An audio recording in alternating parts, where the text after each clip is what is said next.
folks. So we'll start off with the usual public service type stuff.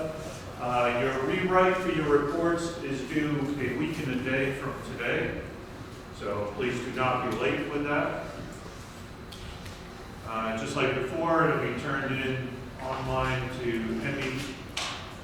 Let's see, it'll be turned into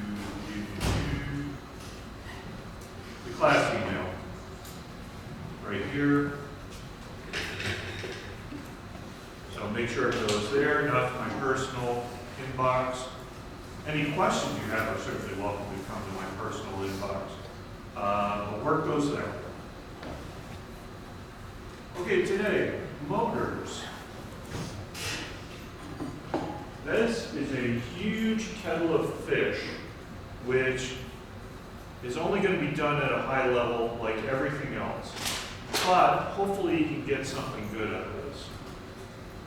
And let's just start with the basics from good old physics 2. First question I want to ask you guys.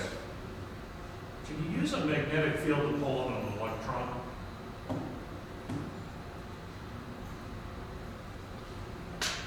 Anybody? I see a lot of dodging glances. Okay, the correct answer to that question is no.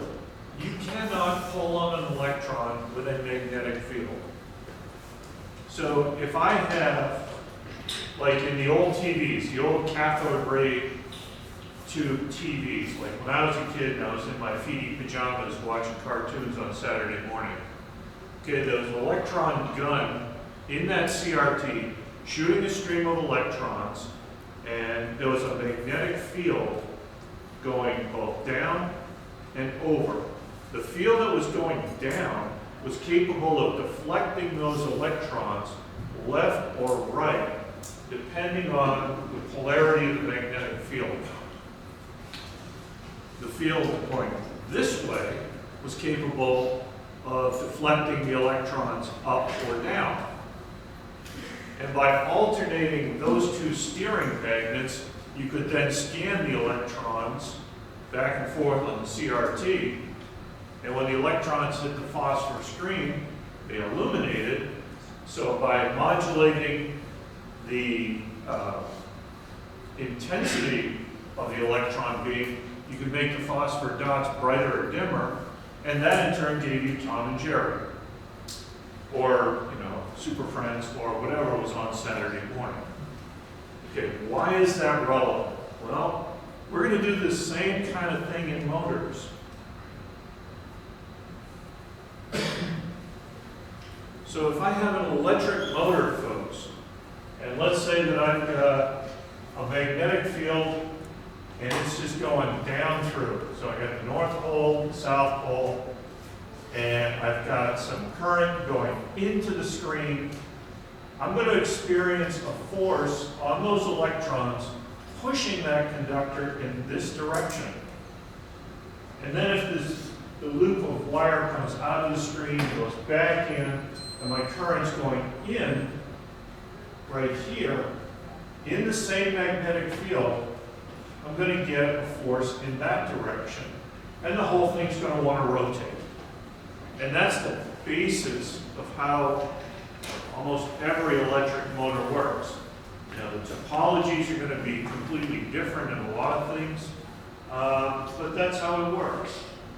So you cannot pull on an electron. We are deflecting the electrons with the magnetic field.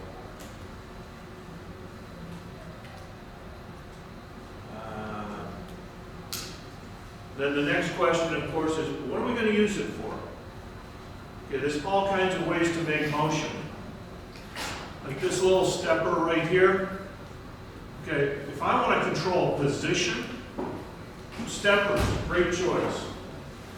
If I want to run a paper mill, and I just want to go roundy, and I need to deliver 400 horsepower to those rolls at constant speed, okay. That's where you get into induction motors or DC motors, something like that. So let's start off with the stepper motors. Now the stepper motors, they're a little bit different in that we can imagine we have a permanent magnet sitting on our rotor, the North Pole and the South Pole, and then we've got some electromagnets. We've got A and B. So if we alternate the polarity of those magnets, so let's say that I turn on A. So maybe we're going to imagine that the current's going into the board in the red and coming out here. So I've got a loop going around like this. Okay, that's going to attract the North Pole. And then I have to turn this one off. And then I'll turn on B. And I'll have the current going in, coming out. And that's going to attract the North Pole. So it goes click. Now I'm going to reverse the polarity. I'm going to have the current coming out and going in. Click. It goes around. And I keep alternating the polarity of those coils to attract and repel the north and south poles. The way we do that is we go back a whole bunch of lessons to when we talked about transistors, and we make a transistor bridge. So we've got our battery, and what we do is we turn on opposite diagonals of transistors. So if I turn on this one right here, and this one, I establish a conduction path that comes from the top power bus down through the transistor, through the coil, and back to the battery. If I turn that one off, I can go and turn on this diagonal. So I'll turn this on and it will conduct. Current goes this direction, down through the coil, and back to the battery. If I'm an idiot, and I turn on these two, I turn the transistors on and I have a direct conduction pathway right to ground, and I let the smoke out of my device. You do not want to do that. That would be bad. Okay? And some devices will let you do that. So for example, school motor driver right here, the LM298. If I turn on channel A and B, sorry man, we'll get a new one. Because by turning on all four transistors at once, you get two pathways to ground and the smoke gets let out. So do not do that. But this is how we actually achieve the reversing of the current in the coils of the stepper motor.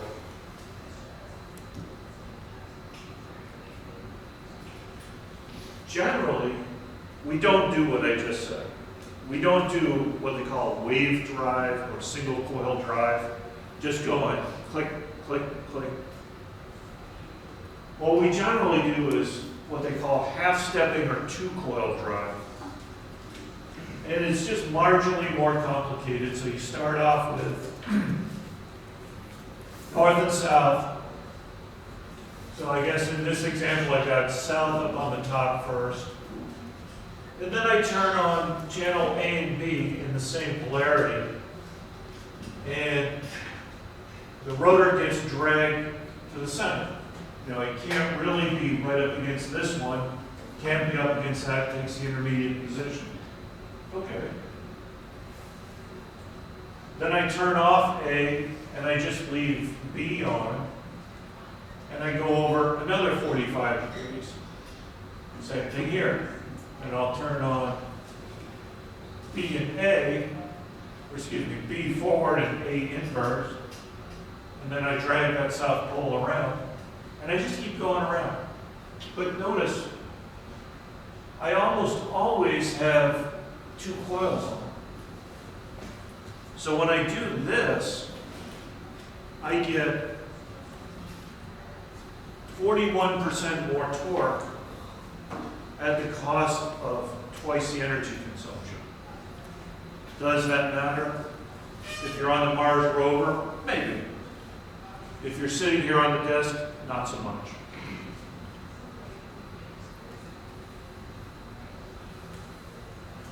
Okay, so doing all this fancy switching, turning this coil on, that coil on, this coil forward, that coil backward. You don't have to worry about it in most settings. That is what this little box does for you. The only thing you've got to put into that is you have to have a drive enable bit to say, hey, are you on? You got to put in a direction to say forward and backward, so that's just either a high or low bit. And then you got to have a pulse bit to say increment one more step forward. Tick, tick, tick. And that's it. This box handles the whole thing. It also handles worrying about overcurrent situation. So if I were to put 42 volts on this little stepper motor, just sitting there on the table, there'd be a big rush of smoke coming out of it. This box handles that. And there are little switches right up here where you can set how much torque, how much current you want to go through that motor, which in turn sets the available torque. There are also switches up here that allow you to set intermediate positions, so you can microstep. You can go a partial click. You can go 1/16 of an interval between the two magnets. So rather than doing a full switching of the coils, it'll turn one on partially and the other off just a little bit. So then your rotor will come to an intermediate position. Really nice if you've got to do something either really smooth or really slowly. But there's always a but. What can happen is if you're doing a full step especially, you get ringing. So you tell the motor, move to that next click, but what it does is it goes boing. And sometimes it will go boing hard enough that it actually jumps to the next step. And I'm going to demonstrate that right over here. I wrote a simple little piece of code that I've got in this Arduino. The Arduino's my pulse generator. And I've got a little potentiometer right here. I'm reading the potentiometer and I say, when the value coming out of the pot is really low, go forward. When it's really high, go backward. When it's way down at the bottom, go fast in one direction. When it's way up in the other side, go fast in the other direction. So if I rotate it all the way to one side, you can see the direction the little flag's rotating. If I go to the middle, it stops. No, it's actually turning. It's turning just a hair. Okay, that's the other thing about steppers, folks. Because they always have current through them, the little devils get hot. I was reading the Oriental Motor Tech Notes yesterday, getting ready for this, and they said that as long as your case temperature is under 100 C, you're fine. I assure you, I'm not picking that up at 100 C if it's at the temperature of boiling water. And the coils inside there are good for 130 C. And you can get higher temperature rated coils if you need them. Okay, but at the risk of burning my fingers again. So I'm turning the pod. Goes the other way. Slows down. There are some speeds that hit a resonant frequency in this thing. Let's see if I can get it to do it. Come on.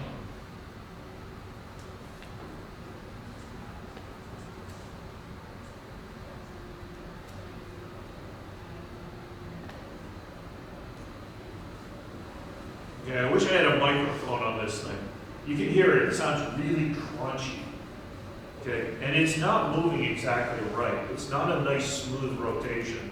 That little flag is actually doing this on every single turn. If any of you are curious, yeah, come on down and check it out. Or if you want to play with it after class, by all means.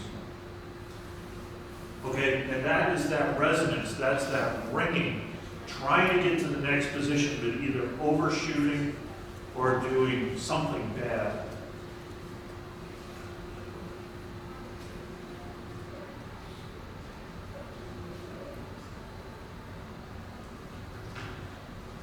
That's not bad.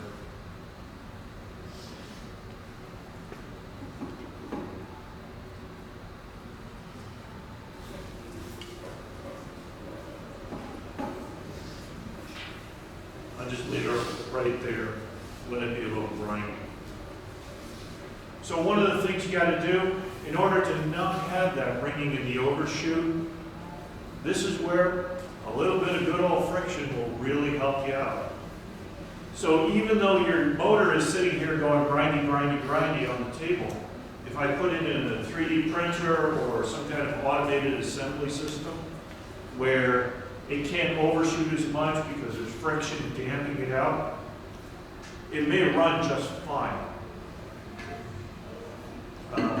The other thing you can do, those little switches I was talking about, on this unit, they're actually right here. And let's change that. So let's see, what have I got it on? Whoa, let's not short out the display. That would be bad. All right, so switches 1, 2, and 3, those are controlling the micro stepping. And I have it at,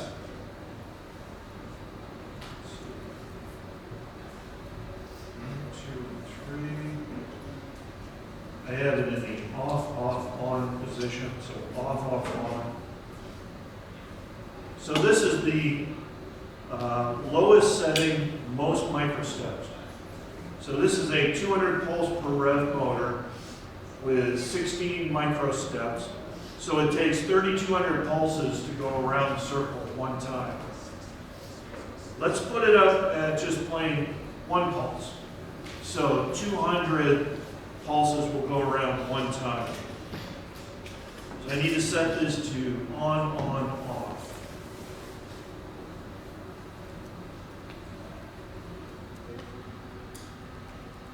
Okay. You can see it's just like changing the gear ratio.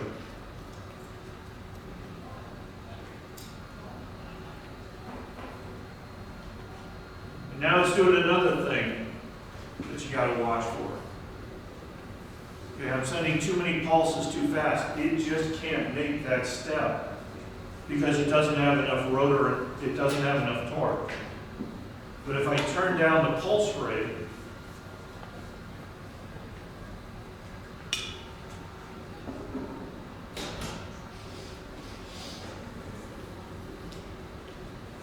on the full pulses, you're asking it to make a much further move. You've got much more time to build up inertia in that rotor.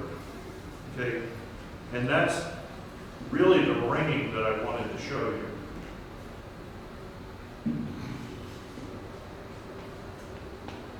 But if you get out of that resonance, then the thing will sit there and run just fine.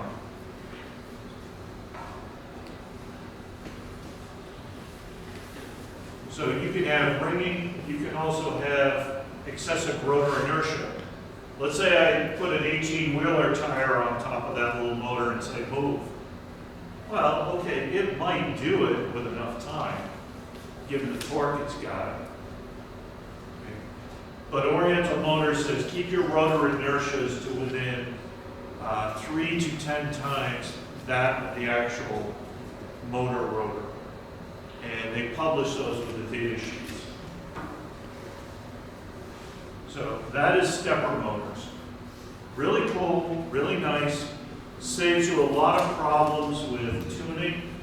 If I were to have a servo with a full PID loop and I had to worry about my PID coefficients, those are a pain. And they can get oscillatory and they can be out of control. When you need positioning, steppers are 99% of the time the way to go. Nice little units. Okay, DC brush motors, which is our old friend this thing that we looked at when we were looking at optoelectronics. These things are great when you just need power.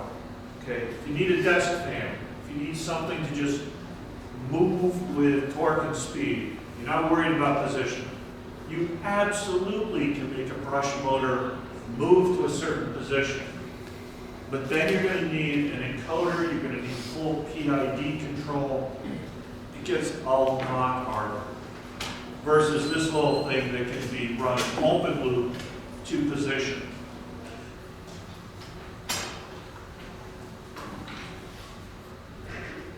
Get rid of this thing.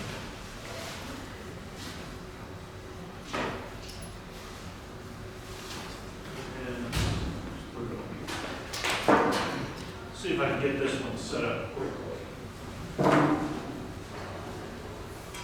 But even brush motors have their issues.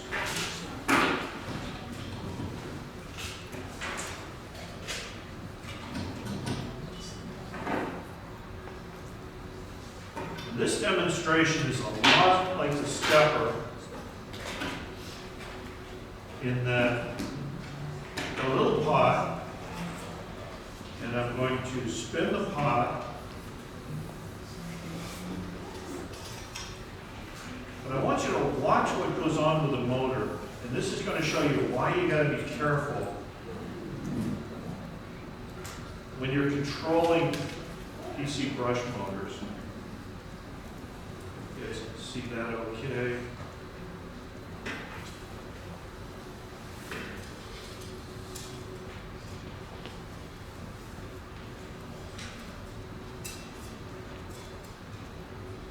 I had an interesting smoke show when I was trying to make this yesterday. That one.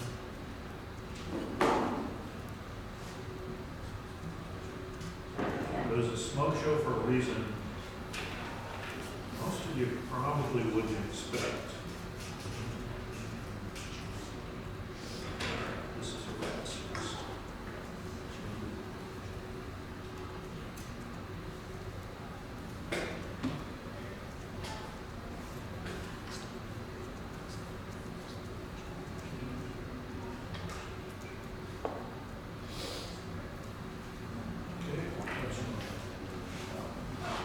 Helps to plug it in. Funny how that works.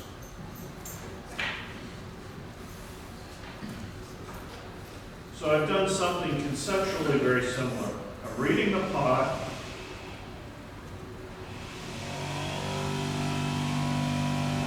And I'm now putting pulse width modulation into the transistor, just to modulate the power going into this little brush motor.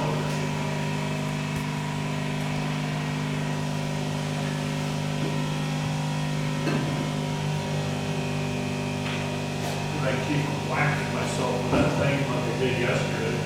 That didn't feel good. Right in the lane. All right, what did I do wrong?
that's feeling like I blew the transistor.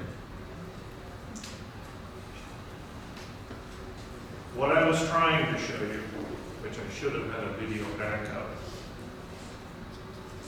is as this thing spins up, there's two notable things that happen.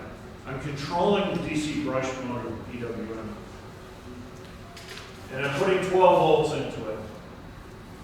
When I turn the power off, it's a very fast cutting off of the current. So what happens?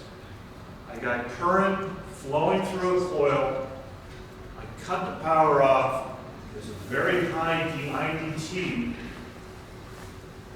Remember from physics 2 what happens in a coil? With very high IDTs, very high dBDTs.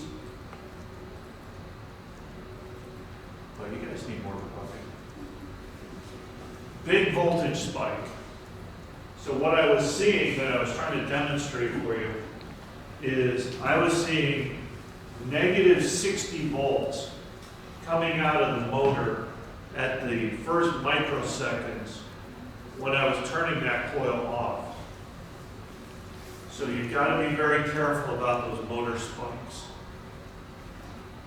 That's why we have suppression diodes and a bunch of other cool things.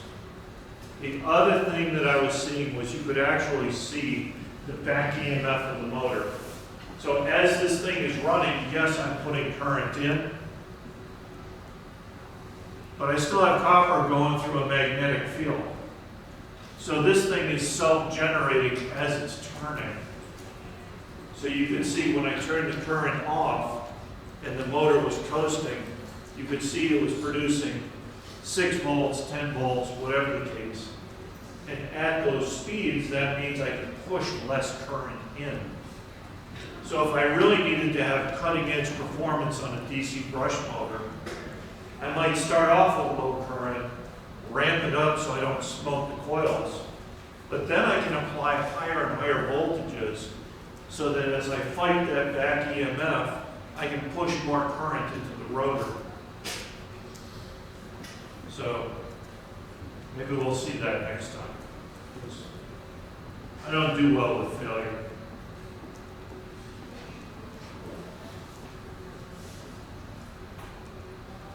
And again, same deal with the DC brush motor. So we're going to do a bridge of transistors. We turn on opposite diagonals, and that's how we make the motor go forward and backward. And we can use something like that nice little LM298 carefully. The thing about the 298 is there is no current limiting, there's no protection from shorting the ground. So it's cheap, it's simple, it's nice, but you got to be smart and efficient when you use it. And this one is also 2-channel.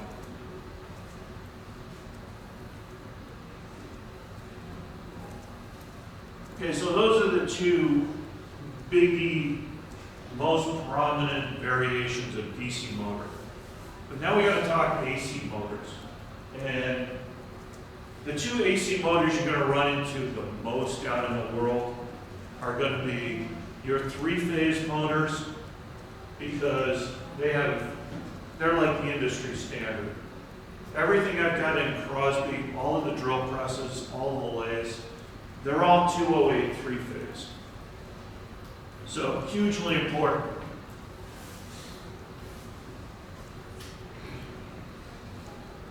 So if I want to make an AC induction motor, I'm going to do this a little bit tongue-in-cheek. So let's imagine we've got 3 coils of wire. We're going to have a phase A, a phase B, and a phase C. And we put a magnet in the middle. We spin it roundy roundy. Then we're going to get 3 hot leads out, phase A, B, and C. So this is acting as a generator. But it's not hard to imagine if I take phase A, B, and C and I hook it up to the exact same thing as this over here, the magnet's going to spin in the other one. And that is the heart of a three-phase synchronous motor. Not an induction motor, it's synchronous motor. And by doing this, what we're doing is we're using a permanent magnet to create a rotating magnetic wave. So when we have these leads coming off, we come over here to our actual motor. The current going through those coils is going to create that exact same rotating magnetic field on the other side.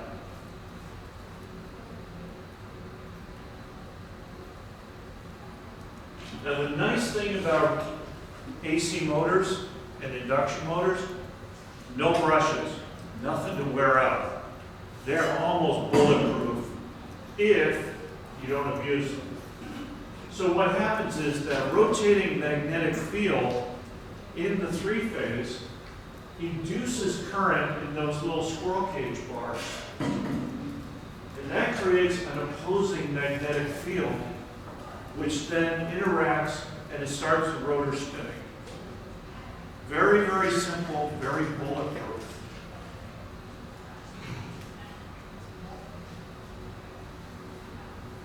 And the rest of this stuff, this is all just iron to increase the motor's magnetic permeability, the free space. So it's increasing the strength of the magnetic field going through those little bars to get more current flowing. In the US, we run 60 hertz power, so that means that magnetic rotating magnetic field is going to be turning 3,600 RPM. But the problem is, if I have my rotor going at the same speed as my rotating magnetic field, there's no change of flux in those little squirrel cage bars. If there's no change in flux, there's no induced current, there's no magnetic field. So the rotor is always going to turn slightly slower. Typically, your AC induction motors are rated for 3,450 RPM. So they got 150 RPM of slip between the rotating field and the rotor. Okay, I can't make cool videos like this, but induction motors are the most commonly used electrical machines. They are cheaper, rugged, and easier to maintain compared to other alternatives. In this video, we will learn the working of a three-phase squirrel cage induction motor. It has two main parts, stator and rotor. Stator is a stationary part, and rotor is the rotating part. Stator is made by stacking thin-slotted, highly permeable steel laminations inside a steel or cast iron frame. Winding passes through slots of stator. When a three-phase AC current passes through it, something very interesting happens. It produces a rotating magnetic field. To understand this phenomenon much better, consider a simplified three-phase winding with just 3 coils. A wire carrying current produces magnetic field around it. Now, for this special arrangement, magnetic field produced by three-phase AC current will be as shown at a particular instant. With variation in AC current, magnetic field takes a different orientation as shown. From these 3 positions, it's clear that it's like a magnetic field of uniform strength rotating. The speed of rotation of a magnetic field is known as synchronous speed.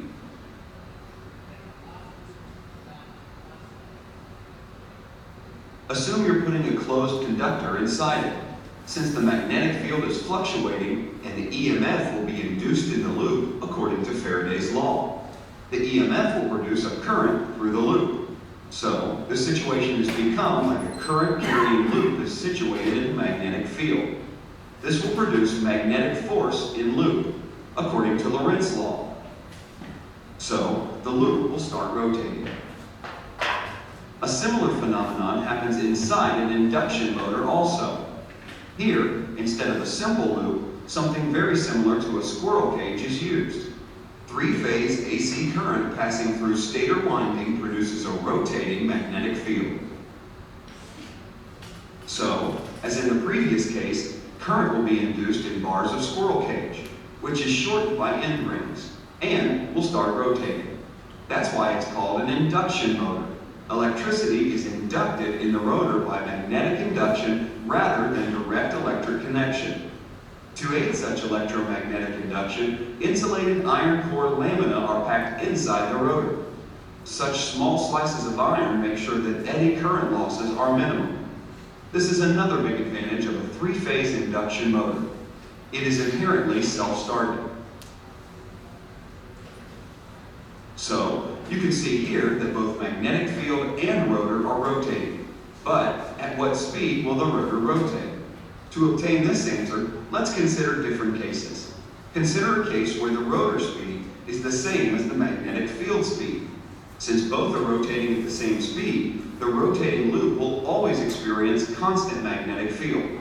So, there won't be any induced EMF and current. This means zero force on rotor bars. So, the rotors will gradually slow down. But as it slows down, rotor loops will experience a varying magnetic field. So, induced current and force will rise again. And the rotor will speed up. In short, the rotor will never be able to catch up with the speed of the magnetic field. It rotates at a specific speed, which is slightly less than synchronous speed. The difference between synchronous and rotor speed is known as slip. Rotational mechanical power is transferred through a power shaft. In short, in an induction motor, electrical energy is entered via stator and output from motor. Mechanical rotation is received from rotor.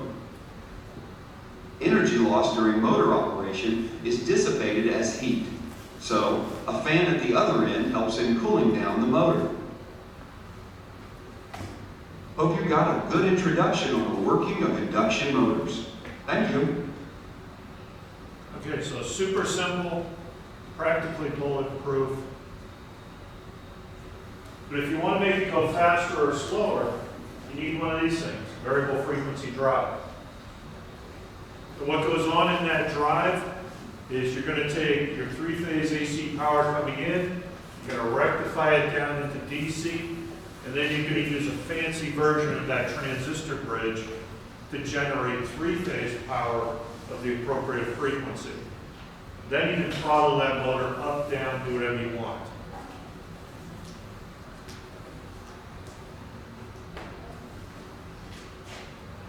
And we have 11 minutes left. Okay, that's great. You don't always have three-phase. Three-phase is way cool. It's industry standard. It's used everywhere. But my desk fan does not have three-phase power going to it. So how do you take and make an induction motor with single phase? No. More accurately, single-phase induction motor. You can find First, anything let's on YouTube. disassemble the motor to get a closer look. The motor has two main parts, stator and rotor. More accurately, single-phase induction motor. First, let's disassemble the motor to get a closer look. The motor has two main parts, stator and rotor. So very The similar stator is the rotor. stationary part of the motor, made up of copper windings surrounded by metal sheet laminations. When powered, these copper windings generate a Kind rotating of sort of magnetic similar field, on the outside. which is essential for the motor's operation. In just a minute, I'll explain how this rotating magnetic field is created and how it powers the motor, and ultimately, the fan. The rotor is the rotating part of the motor. It consists of windings made up of conductors, typically copper or aluminum bars, embedded in semi-closed slots within a laminated rotor core. This design is known as a squirrel cage rotor. The name originates from the days when squirrels were kept in cages similar to the wheels we now use for hamsters. Considering this, maybe it's time to update the rotor's name to a hamster wheel rotor instead. What do you think? But here's the intriguing part. The rotor doesn't have any direct electrical connections to the power supply. So how does it actually rotate? Let's dive into that. Let's simplify things by using a single copper wire loop to represent the rotor winding. We know the rotor is surrounded by stator windings like this. As I mentioned earlier, the stator windings create a rotating magnetic field. I haven't explained exactly how this rotating magnetic field is generated just yet, but don't worry, we'll get there. For now, let's assume we have a rotating magnet surrounding our rotor. As the rotor is surrounded by a changing magnetic field, something fascinating happens. Whenever there is relative motion between a conductor and a magnetic field, it induces a voltage across the conductor. Since the rotor is a closed loop, the induced voltage causes a current to flow around it. To determine the direction of this induced current, we can use Fleming's right-hand rule. Here's how it works. Point your thumb in the direction of the conductor's motion relative to the magnetic field. Point your index finger in the direction of the magnetic field, which always goes from north to south. Your middle finger will then point in the direction of the induced current. Even if the conductor itself is stationary and the magnetic field is moving, we can still apply this rule. Just imagine the conductor moving in the opposite direction relative to the magnetic field. But here's something interesting. As the rotor spins, the direction of the current changes every half circle. This means that the current flowing through the wire loop is actually alternating current. Now that we know the rotating magnetic field induces a current in the conductor, let's explore another key concept. According to the basics of electromagnetism, when a current flows through a wire, it generates a circular magnetic field around it. Since there's alternating current, AC, flowing through this wire loop, an alternating magnetic field forms around it in a similar pattern. It's as if there's a small magnet attached to the wire loop, continuously flipping its poles as the current alternates. Now, we have two magnetic fields at play, one created by the stator's rotating magnetic field, and the other generated by the current flowing through the rotor's wire loop. These magnetic fields interact with each other. The outer magnetic field from the stator rotates around the inner magnetic field generated by the rotor. Because opposite poles of magnets naturally attract, the inner magnetic field created by the rotor tries to align with the rotating outer field. This causes the rotor to spin as it continuously attempts to keep up with the stator's magnetic field. It might seem a bit confusing at first, but if you watch closely, it becomes clearer. The rotating magnetic field from the stator induces a current in the rotor's wire loop, and this current generates its own magnetic field. The interaction between these two magnetic fields, the stators and the rotors, results in the rotor spinning, which is how the motor drives the fan. Now we know that a rotating magnetic field makes the rotor spin, but how can we create this rotating magnetic field in a stator that stays stationary? It's a bit of a process, but let's break it down step by step. The key lies in alternating current. AC changes the direction of the current periodically. When current flows through a wire coil, it generates a magnetic field. That's basic electromagnetism. As the current direction changes, the magnetic field also flips direction. So if we power an electromagnet with an AC source, the poles of the electromagnet will continuously alternate. However, if we connect two electromagnets in series and power them with AC, their poles will alternate. But this alone doesn't create a rotating magnetic field. Instead, it just causes the magnetic poles to switch back and forth without any rotational motion. Let's try a small experiment, starting with the same setup we discussed earlier. We'll begin by naming the first branch of electromagnets branch A. If we measure the current through branch A, we'll see it changes continuously like this.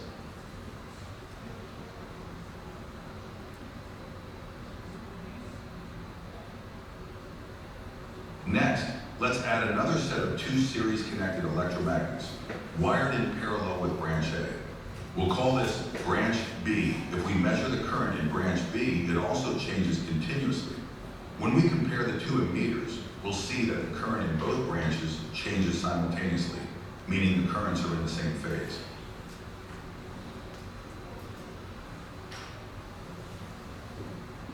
Now, we're going to connect a capacitor to branch B. A capacitor is a component that has the ability, or capacity, to store energy in the form of an electrical charge, creating a potential difference across its plates, much like a small rechargeable battery. Capacitors have the unique ability to alter the behavior of the current flowing through a circuit. Let's see what happens when we connect a capacitor in series with branch B. When we observe the ammeters, we'll notice that the currents in the two branches no longer change simultaneously.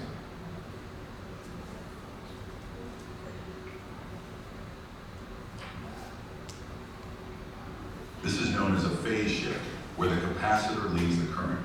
This phase shift occurs due to capacitive reactance, which is the capacitor's resistance to changes in voltage. To learn more about capacitive reactance, check out our video on resistance and reactance. I'll attach the link in the description. Now that we have everything we need, can you imagine how to create a rotating magnetic field using this setup? Let's rearrange the electromagnets. Can you see how the magnetic field now rotates?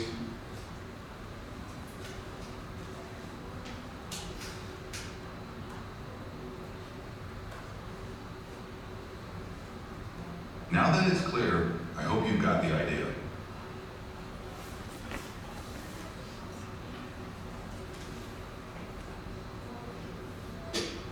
If we place the rotor in the middle of this rotating magnetic field, it will start to spin, driven by the continuous motion of the magnetic field around it. In this setup, the rotation is created by 4 windings. To make the rotation smoother, we use 8 windings in the motor. 4 of these windings are directly connected to the power supply, while the other 4 are connected to a capacitor. In each branch, the windings are connected in a special way. Imagine that the current flows continuously in one direction in both branches. In each branch, the current circles clockwise in 2 windings and counterclockwise in the other 2. This setup creates 2 north poles and 2 south poles in each branch. However, since we're using alternating current, the current not only changes its direction, but also its magnitude. Additionally, due to the capacitor, there's a phase shift between the branches. As a result, the magnetic polarities in each branch shift like this.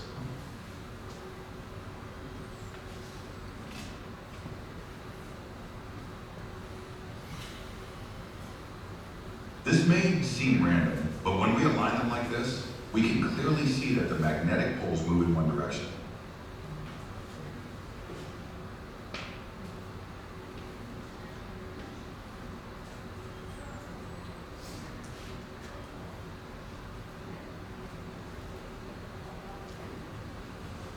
Now, if we place these windings around the rotor like this, we create the necessary rotating magnetic field. However, because the stator windings generate similar magnetic poles in opposite directions, the rotor requires more than one loop to achieve continuous and smooth rotation. This design ensures that the rotor always has a part of its structure aligned with the rotating magnetic field, allowing it to rotate smoothly. This is why the rotor is shaped like a squirrel cage.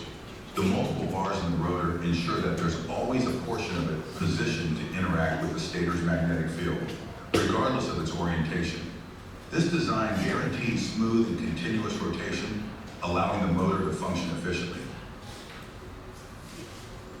Most fan motors use CBB61 metallized polypropylene film capacitors to create the necessary phase shift.